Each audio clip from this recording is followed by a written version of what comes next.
Hi folks, John Cordisco back again.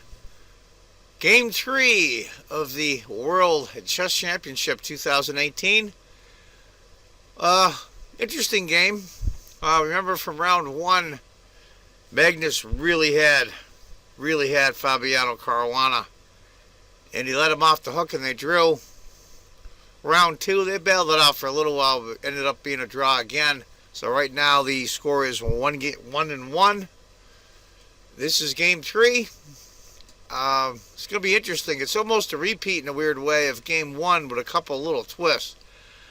I think sometimes these guys are just stubborn and they know the lines that they pick worked and they put little tweaks on them. And it reminds me of the Kasparov-Kramnik World Championship where Kasparov just wouldn't admit that the Berlin was good and Kramnik just demolished him with it. So I think we're getting a little of that here. I also want to mention at the end of the video, I did do a call-in to the Chess Club Scholastic Center, a live video with commentary. So if you want to hear my question, I ask them in their answer. Just stay to the end. Anyway, let's get to it. Fabiano Caruana is white. Magnus Carlsen is black. It's going to be a Sicilian again with a b5. Bishop b5, bishop takes, pawn takes, castles, rook c7. Magnus is stubborn. He did that last time. And rook e1. Now, I was watching the commentary live on the St. Louis Chess Club YouTube channel. I think Maurice Ashley said at this point of the 7-odd million games, of top-level games, there's only been 15 with this position, which is interesting. E5, A3. Now, if I remember last time, Fabiano tried H3. Didn't do that this time. Didn't mind the pin. B4, castles. Knight. Bishop. If pawn had taken, pawn takes, bishop b6, bishop b2. And it is what it is. After bishop g4, then he kicks the knight, or excuse me, bishop. The bishop takes. This is always one of those deals, which one do you take with? I think in this case it's a little bit more obvious. Take with the knight. But the queen should be looked at as well. Because you're saying take with the knight, frees up this bishop. But this bishop coming here is not so bad either. Knight takes, C takes, A takes, A5. Interesting.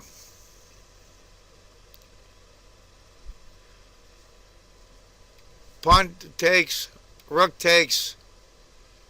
This is where I think Fabiano maybe, I'm not so sure about rook takes, to be honest with you. The computer likes it best, but I like bishop d2 myself. But there are other complications. He want to give you an idea. After rook takes, queen takes, bishop d2, queen c7.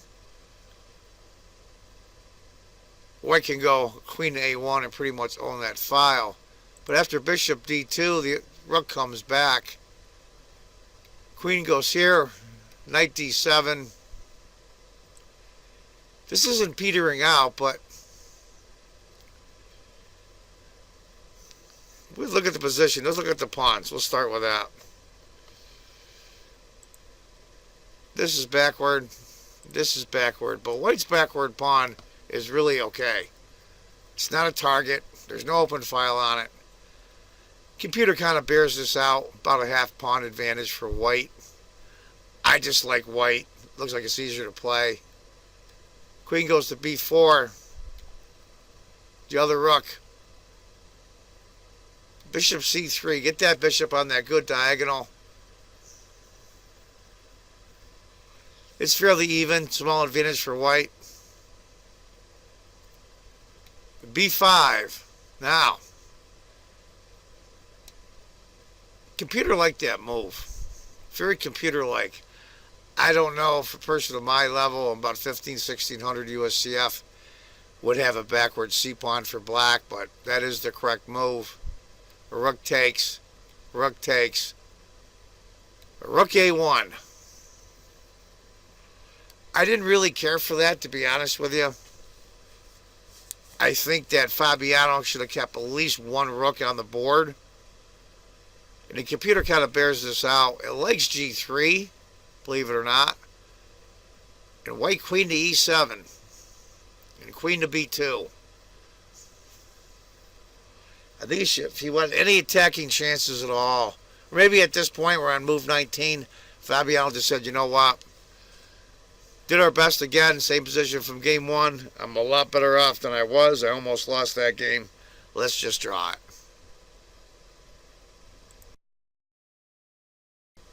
But rook A1 anyway, rook takes, bishop takes, queen A7. It's fairly even. But we know that Magnus likes to play these out, these really, really basically drawn positions, and just slowly take the tiny advantages that are available. We'll see what Magnus does here. Bishop C3. Queen comes back. Now the queens are off the board. And very rarely do you see this. Well, it's showing 0.00 in some cases with F6, which of course he plays. King F1, now the king comes up, the queens are off the board. Here come the kings. Knight C5, bishop C3. We'll play it out for a few more moves here. Bishop F8. Pawn, knight E6. I don't think Magnus wants to offer a draw. He wants to play this out, so Fabiano's got no choice. So we'll just go through a few more moves here. F5, busted up a little bit. No part of that. F takes.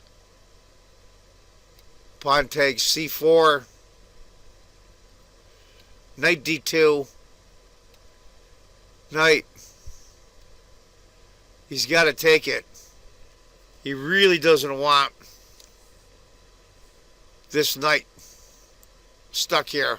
He really doesn't. That would be a big pain in his behind. Big one. So he takes. Bishop takes. Now it's knight against bishop. They maneuver around for a while. This looks really promising here to here. C takes. Bishop takes. Knight E3. King comes up. F4, pawn takes, G takes. He just moves the bishop off. Tries to get a passer, but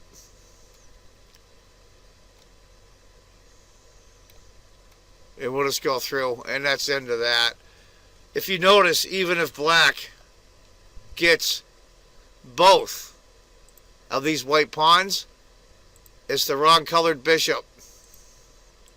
So white just has to come over here, park on this square here, and it's a draw. So there you have it, folks. Not really eventful, I'm afraid. But, you know, that's the way it goes sometimes. So, Game 3 of the World Chess Championship 2018 was a draw. Of course, Game 1 being the best game was the most entertaining. It was really... Fabiano was lucky to come out with his skin.